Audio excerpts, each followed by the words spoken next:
السلام علیکم پیارے بچوں، آج ہم ہماری جماعت ہفتم کا یعنی 7ویں کلاس کا پہلا جو سبق ہے تاریخ کا ہمارا، جس کا نام ہے تاریخ کے ماخذ، اس سبق کے سوالات کے جوابات دیکھنے والے ہیں۔ آئیے ہم اس سبق کے سوال کے جواب دیکھتے ہیں۔ اب دیکھیے یہاں پر بہت سارے سوالات دیے گئے ہیں، جس میں پہلا سوال ہے ہمارا یہاں پر مندرجہ ذیل خانوں میں چھپے ہوئے تاریخی ماخذ کے نام تلاش کیجیے۔ تو یہاں پر آپ کے سامنے کھانے دیے گئے ہیں اور ان کھانوں کے اندر ہمیں ماخذ کے جو نام ہے وہ تلاش کرنا ہے۔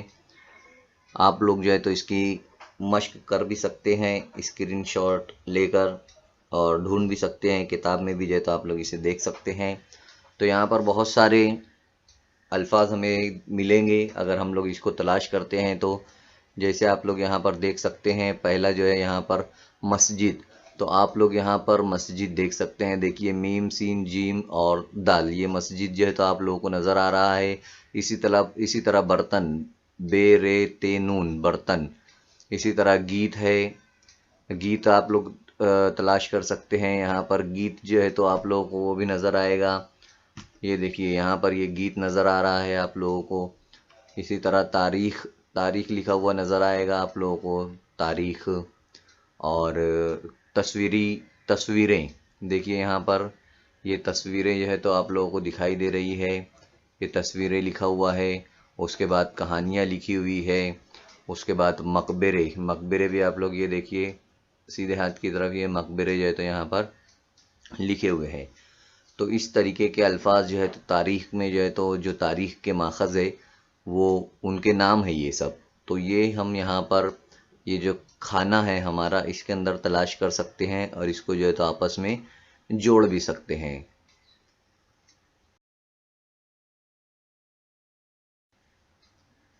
اس کے بعد یہاں پر ہمارے سامنے دوسرا سوال ہے، آئیے لکھیں۔ تو یہاں پر ہمیں لکھنا ہے۔ پہلا سوال ہے یہاں پر، یادگاروں میں کن اشیاء کا شمار ہوتا ہے؟ یعنی جو یادگاریں ہیں ان میں کون سی چیزیں شامل ہوتی ہے؟ تو اس کا جواب ہے ہمارے سامنے، یادگاروں میں مقبرے، سمادھی، مزار، عبادت گاہ وغیرہ کا شمار ہوتا ہے۔ سبق میں یہ سب سمجھایا گیا ہے آپ لوگوں کو۔ نمبر 2 ہے سوال، تواریخ سے کیا مراد ہے؟ یعنی تاریخ کسے کہتے ہیں؟ تو جواب ہے یہاں، گزرے ہوئے واقعات کو ترتیب کے ساتھ بیان کرنا تواریخ کہلاتا ہے۔ تیسرا سوال ہے، تاریخ نویسی کے دوران یعنی تاریخ لکھنے کے وقت مورخ کے کون سے پہلو اہم ہوتے ہیں؟ مورخ یعنی تاریخ لکھنے والا۔ جب تاریخ لکھنے والا تاریخ کو لکھتا ہے تو کون کون سی اہم باتیں ہونا چاہیے؟ تو جواب ہے یہاں پر، تاریخ نویسی میں یعنی تاریخ لکھنے میں مورخ کی غیر جانبداری، یعنی وہ کسی کے بارے میں نہ تعریف کرے بہت زیادہ اور نہ ہی اس کی برائی کرے، وہ جیسا ہے ویسا ہی اسے لکھنا ہے۔ تحقیقی مزاج ہونا چاہیے اسے، اور مستقل مزاجی بہت اہم ہوتی ہے، یعنی اس کے اندر یہ تمام خوبیاں جو ہے تو لکھنے والے میں ہونا چاہیے جو تاریخ لکھ رہا ہے۔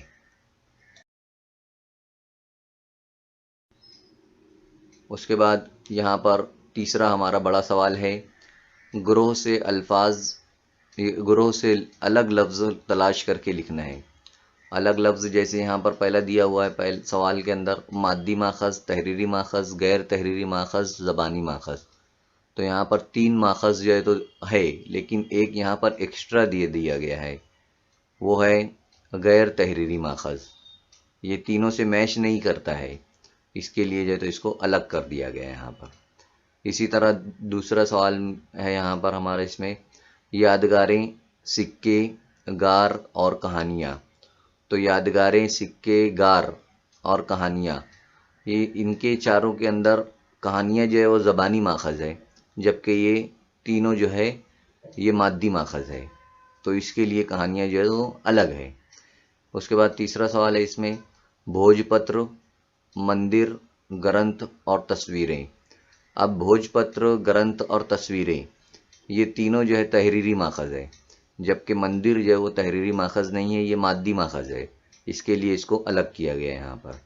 اس کے بعد چوتھا ہے، اشعار، तवारीख, कहानियाँ और रिवायती हिकायात।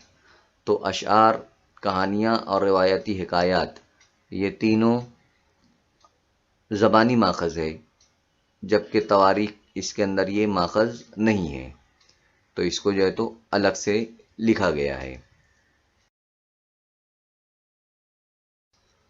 अब सवाल है हमारा यहाँ पर चौथा, वजाहत कीजिए।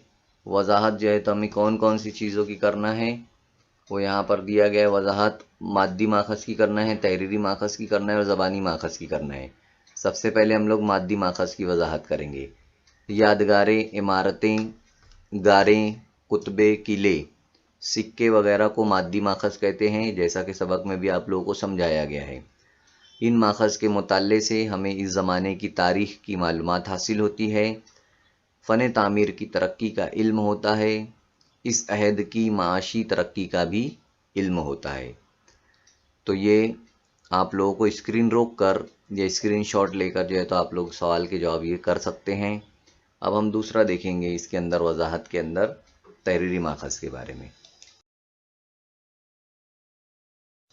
तहरीरी माखज़, पुराने ज़माने में इंसानों ने फ़न तहरीर से वाकिफ़ होने के बाद अपने आसपास होने वाले वाक़यात को लिख कर रखना शुरू किया। इन तहरीरों से हमें उस अहद के खाने पीने की अशिया, अवामी ज़िंदगी, लिबास, रहन सहन, ख़यालात व नज़रियात का इल्म होता है।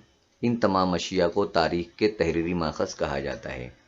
तो ये तहरीरी माखज़ के बारे में वजाहत हुई हमारी। अब ज़बानी माखज़ के बारे में वजाहत देखेंगे हम लोग।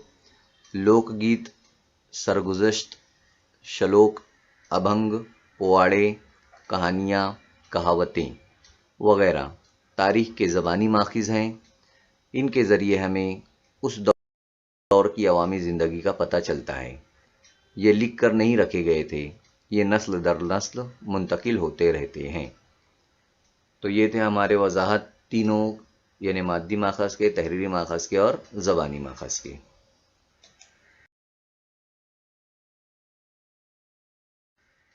अब हमारा पांचवा सवाल है यहाँ पर, क्या तारीख़ी माखज़ात की कद्र पैमाई ज़रूरी होती है?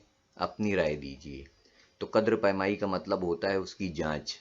जो भी तारीख़ी माखज़ होते हैं, जैसे किले हैं, कुतबे हैं, ज़बानी हो उसके अंदर कोई चीज़ें, कहानियाँ हो, दस्तावेज़ात हो, जो भी हो, तो ये चीज़ों की क्या जांच ज़रूरी होती है, वो देखना है हमें।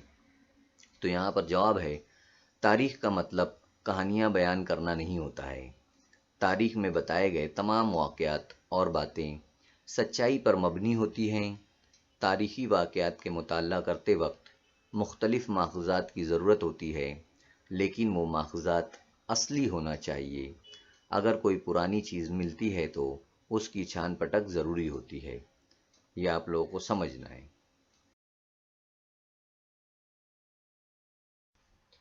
अब हमारे सामने यहाँ पर छठा सवाल है, अपनी राय लिखिए। इसमें पहला सवाल है, कुतुबों को तारीख़ नवीसी का काबिल एतबार माखज़ माना जाता है। जो कुतबे होते हैं उन्हें जवाब में लिखना है हमें। पत्थरों या दीवारों पर कुंदा तहरीरों को कुतबे कहा जाता है। कुतबे कुंदा होने की वजह से इनमें कोई तब्दीली नहीं कर सकता। कुतुबों पर कुंदा वाक़यात और तारीख़ों के ज़िक्र की वजह से इन्हें तारीख़ नवीसी का काबिल एतबार माखज़ माना जाता है।